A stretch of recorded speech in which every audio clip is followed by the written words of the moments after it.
Unahin natin 'tong kay Senator Bato de la Rosa, attorney. Kasi yun nga po, may kumakalat dito na balita na kumpirmado na daw na may inisyu na na warrant of arrest ang ICC kay Senator Bato. Sabi naman nung iba, wala pa silang natatanggap. Dito attorney, sa inyo po, sa balita niyo po, may kumpirmasyon na po ba talaga na nag-issue na po yung ICC ng warrant of arrest kay Senator Bato? At kung meron man attorney, ano Po. po ba yung crime na nakalagay? Ano, crimes against humanity rin po ba, Attorney Gilbert? So, kumpirmado po ng ICC na meron nga itong inisyu na arrest warrant laban kay Senator Bato. Kinumpirma po ito ng ICC. Sa public website po na nasa arrest warrant, crimes against humanity po of murder in relations po sa war on drugs na pinatupad po ni Senator Bato nung hepe pa po siya ng PNP. Kaya kumpirmado na po, may ICC warrant si Senator Bato de la Rosa. Pero dito, attorney, under Rome Statute sa Article 58, kailangan pa ba, attorney, ng reasonable grounds bago mag-issue ng warrant? And sa tingin nyo, attorney, ano bang ebidensya yung nakita ng ICC laban po dito kay Bato de la Rosa, Attorney Gilbert?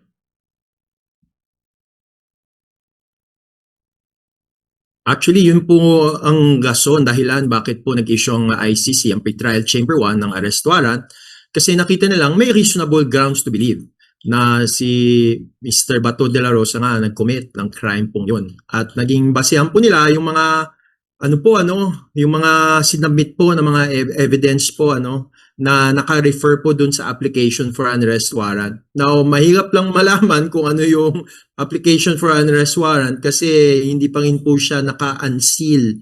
Opo. Pero baka sa future po ma-unseal po siya. But suffice it to say, grounds to believe po na the warrant of arrest should be issued against Senator Bato. At sabi din po dun sa arrest warrant, mukhang kung imbitasyon lang, kung summons to appear lang, mukhang ididedma po ito, i-send warrant na pong in-issue ng ICC. Okay po, iyon. So dito, attorney, kasi yun nga po, alam natin yung Pilipinas, sabi po nila, wala na daw po sa ICC since 2019 pa. Ngayon, attorney, kung nasa Senado si Senator Bato de la Rosa, pwede ba siyang arestuhin ng NBI o ng PNP sa loob ng bansa? And may obligation pa ba o may obligation ba yung Pilipinas o yung Philippine government natin sa ICC, Attorney Gilbert? Warrant po, may visa po yan sa Pilipinas. Bakit? Dahilan na rin po sa ating sarili pong mismong batas.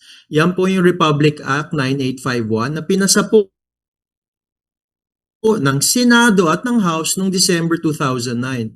Nasa Section 17 po ng Republic Act 9851 kung saan in the interest of justice, kung mayroon pong tao dito na iniimbestiga o nililitis sa isang international tribunal, pwede po siyang isurrender ng Philippine authorities. Kaya yan po ang legal na basihan po ng pag-implement ng ICC arrest warrant, yung sarili po nating batas mismo. Kaya kahit po kumalas na po tayo, meron po tayong batas. At ang mahalagang malaman dito, Bombokir, pinasa po ito noong December 2009 kung saan hindi pa po tayo parte ng Rome Statute. Kaya irrelevant po at immaterial po na hindi na po tayo parte ng Rome Statute. Dahil po ang crimes na sinacharge, ang crime po na nakalagay po sa arrest warrant ay international crime po. Okay. Ito, attorney, kung halimbawa arestuhin po si Senator Bato de la Rosa, pwede niya po bang i-invoke yung parliamentary immunity under Article 6, Section 11? O wala po yon yung pag international crime, Attorney Gilbert? Hindi niya po ma-invoke yon kasi limitado po ang parliamentary immunity limitado po siya kasi kung ang sakdal po, ang offense po ay more than 6 years ang ipapataw na imprisonment, hindi na po siya saklaw ng parliamentary immunity. Kaya dahil po ang arrest warrant laban kay Senator Bato ay international crime, crimes against humanity for murder, lampas-lampas po ito ng 6 years sa ilalim po ng batas natin. Opo. Kaya hindi po pwede ang parliamentary immunity ma-invoke. Okay po. Ngayon attorney, si Senator Bato de la Rosa nasa Senado. Pinoprotektahan yata siya siyempre ng mga kabaro niya. Ngayon attorney, pagka ganito, halimbawa dumating na dito yung mga taga-ICC, may magagawa ba yung Philippine government, especially yung Senado, para, "Uy, wag niyong kukunin si De La Rosa." Magagawa po ba yun ng Senado, Dalawang Attorney Gilbert? Kumbaga, hindi talaga ICC ang pupunta po dito. Ating law enforcement agencies pa rin po ang kaya po ng PI. Tinatawag na protective custody sa ligang batas. Wala pong basihan sa ating mga batas. In fact, mayroon pong 5 senador na nag-file na po ng draft resolution na urging Senator Bato to voluntarily surrender. Kaya yan din po ang pinapanalangin, inaasahan po ng mga biktima. Mag-surrender na po si Senator Bato sa ICC custody.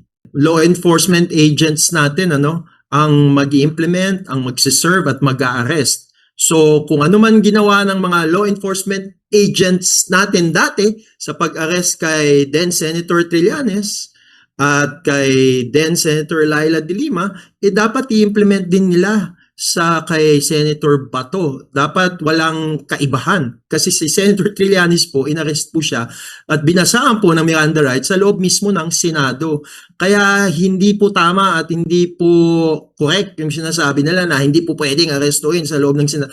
Pwede po kung hindi po ito saklaw ng parliamentary immunity.